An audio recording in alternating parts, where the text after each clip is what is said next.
Lee, it's been a busy few days here at QPR. Firstly, the decision of Amit Bhatia to step down as chairman, you taking on the chairman role alongside your CEO role. A big decision for Amit, who described it as the privilege of a lifetime. Yeah, and he's right. It is a huge privilege to be the chairman of a club that you're so attached to. Yeah, tough one for Amit. Yeah, and I know it was a tough one for him because he's so emotionally invested here. But on the other hand, we've heard it from fans. Amit knows it himself. We've discussed it. Fans want to see the chairman, front and center. The chairman is very much a figurehead position, and Amit knew that, and he knew he didn't have the time to devote to it like he would have wanted to.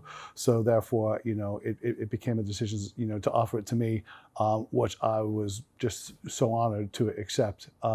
But as I say, it's a figurehead position. So while it sits alongside my role as chief executive, I still report to the board of directors. It doesn't really change anything in terms of reporting lines. And in terms of the day-to-day running of the club, like you say now, chairman and CEO, does that mean any change? No change at all. The day-to-day running will continue to be exactly as it was before. My job role and responsibilities as chief executive still remain the same.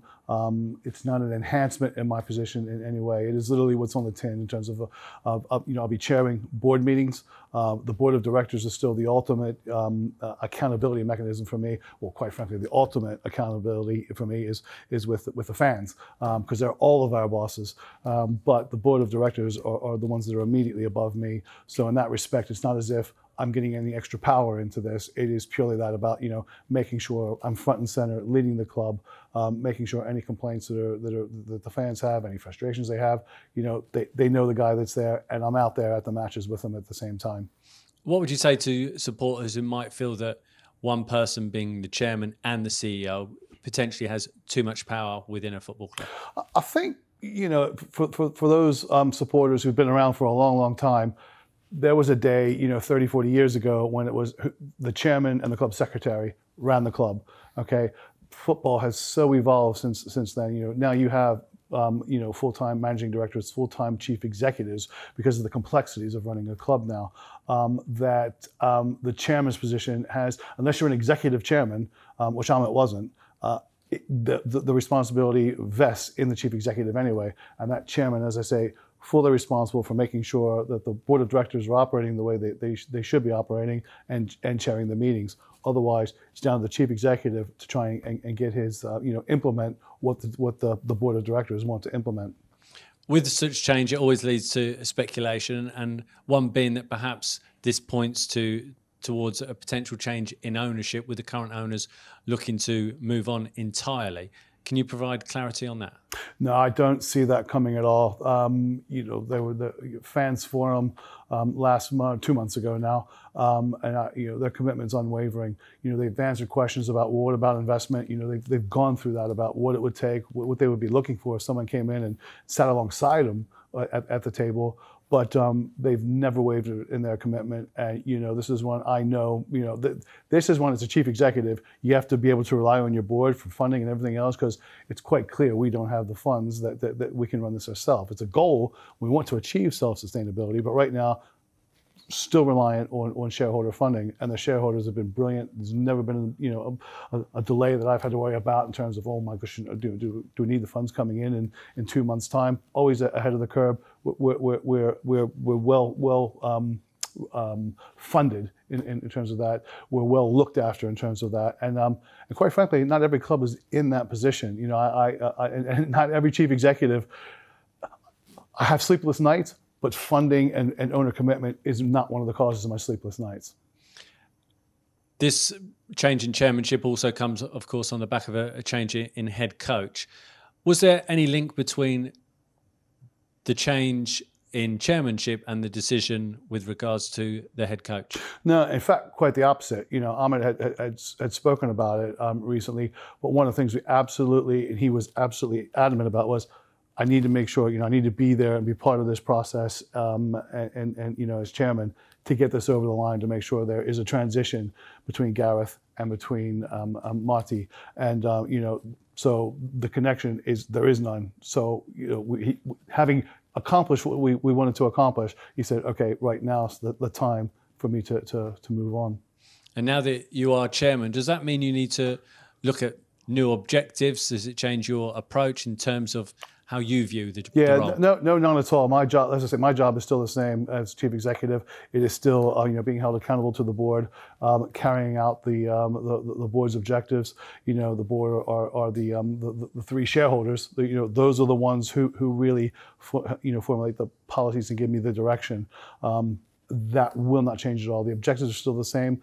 Objectives are still about trying to be self-sustainable. Objectives are still about trying to advance the performance of the football side.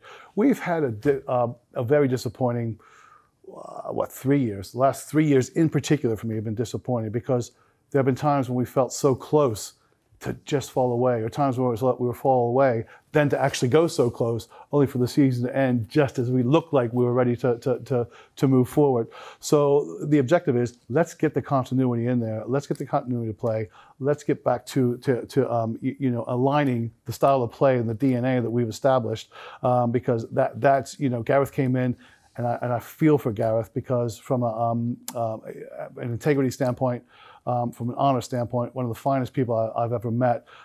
We had to try something different because it just looked like we needed more resilience in the team, and we're hoping that Gareth could get that resilience and evolve with the playing style. But unfortunately, it just didn't work out for him. But I'll tell you what, it wasn't for lack of trying, and it wasn't for lack of being open to new ideas either, because he was open to that, and he did try his level best. But the objectives still remain the same.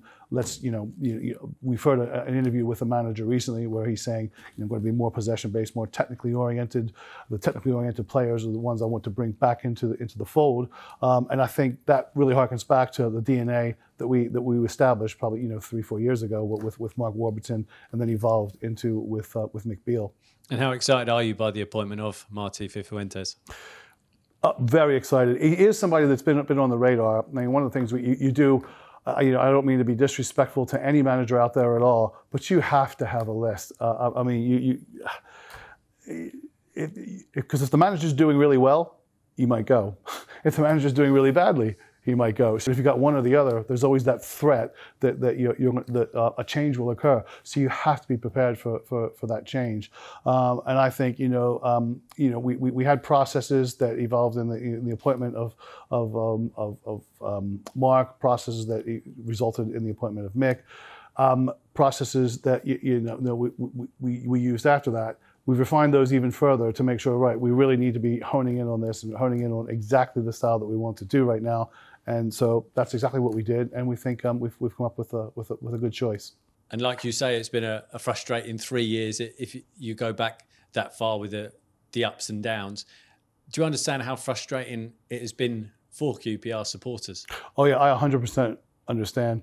But I want the QPR supporters understand how frustrating it is for me and the board, because we share those frustrations. Sometimes I think maybe people, because you're looking to vent, you don't realize, actually, I'm venting to the people who are just as frustrated as I am. And I think you got every right to vent, and I totally get it. Having said that, the fans have been absolutely fantastic that have been coming to the stadium.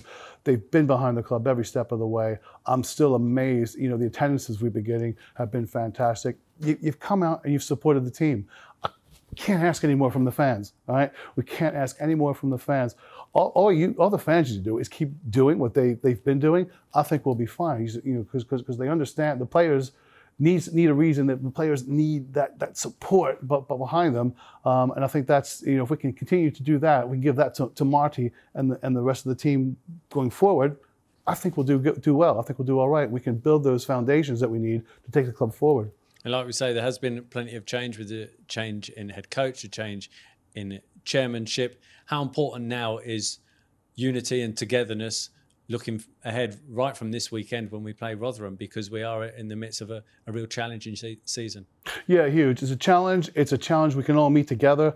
The unity is important going forward. Again, people sometimes say to me at the stadium, don't listen to those people on social media. Don't worry, I don't, because I don't have any social media presence whatsoever. But those guys that are showing up at the game week in, week out, actually giving their all to us, we really appreciate it. And we all need to do that. And then we'll have a good season.